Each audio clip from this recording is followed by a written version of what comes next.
Masa depan Indonesia dimulai dengan sebuah komitmen besar, pendidikan berkualitas, sains dan teknologi yang unggul, serta sumber daya manusia yang siap bersaing di era digital.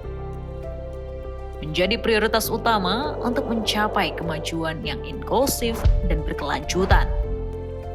Komitmen akselerasi terhadap pendidikan dan peningkatan kualitas sumber daya manusia Indonesia tidak bisa ditawar. Pemerintah Prabowo Gibran bertekad untuk meningkatkan mutu pendidikan nasional, mulai dari penguatan kurikulum, peningkatan kompetensi tenaga pendidik, hingga memastikan akses pendidikan yang merata di seluruh pelosok negeri. Kalau ngelihat pendidikan di Indonesia saat ini sih sebenarnya kalau menurutku pribadi masih banyak hambatan-hambatan sih, mulai dari pemerataannya, terus juga mungkin teman-teman kita yang di pelosok desa-desa tuh belum mendapatkan pendidikan yang selayaknya gitu. Jadi masih ada kesenjangan gitu. Harapannya buat di pemerintahan Presiden Prabowo ini mungkin lebih diperhatikan lagi untuk kurikulum, mungkin bisa dikaji ulang gitu oleh Kementerian Pendidikan, supaya kita juga bisa melahirkan generasi bangsa yang siap gitu ke depannya, karena kan ini juga kita bersinggungan sama teknologi, sama global gitu. Ya terutamanya ya guru, baik itu kuantitas ataupun kualitas gurunya, dan juga fasilitas pendidikannya, ya baik itu di tingkat dasar sampai tingkat menengah sampai tingkat tinggi juga harus merata.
Ekonomi di Indonesia. Kayak anak-anak sekolah gitu ya, apa-apa dengan chat GPT itu, menurut saya juga harus bijak penggunaannya Mas. Jadi nggak apa-apa tuh pakai itu gitu, maksudnya ya tetap harus ada belajar manualnya. Awal mengenal AI itu sebenarnya merasa sedikit terancam juga sih, karena wah ini bisa jadi peran manusia tuh digantikan sepenuhnya gitu ke depan. Aku menyimpulkan bahwa ini seperti tantangan gitu, yang mana ketika kita ditantang ya kita harus berani untuk menghadapi itu gitu. Jadi kita nggak semestinya takut, tapi kita harus bisa mengendalikan teknologi itu. Jadi jangan sampai kita yang dikendalikan, tapi kita yang mengendalikan. Ya untuk kita bisa menguasai teknologi itu ya banyak hal ya bisa dilakukan ya. Memang mungkin kita bisa improve sendiri, bisa ngulik sendiri, atau juga pemerintah kan juga setauku sangat mendukung lah untuk perkembangan teknologi di Indonesia. Sumber daya manusia yang unggul dalam teknologi adalah aset terbesar Indonesia di masa depan. Melalui program-program pelatihan berbasis digital serta penyediaan akses pendidikan yang lebih luas dan mendalam, Presiden Prabowo dan wakilnya Gibran akan fokus pada pembinaan generasi muda yang mahir teknologi. Melahirkan generasi muda yang terampil untuk berkarir di berbagai sektor industri teknologi. Sehingga sumber daya manusia Indonesia dapat menjadi pemain utama di pasar global. Ya dengan perkembangan era digital saat ini gitu ya. Yes. Justru malah lebih bagus sih kalau ada pelatihan SDM seperti itu. Dan juga kalau memang pelatihan tersebut didukung oleh pemerintah, ya saya pribadi saya merespon dengan baik. Menjunjung masa depan Indonesia di tangan generasi muda yang terampil dan siap menghadapi inovasi digital. Bersama melangkah menuju Indonesia Emas.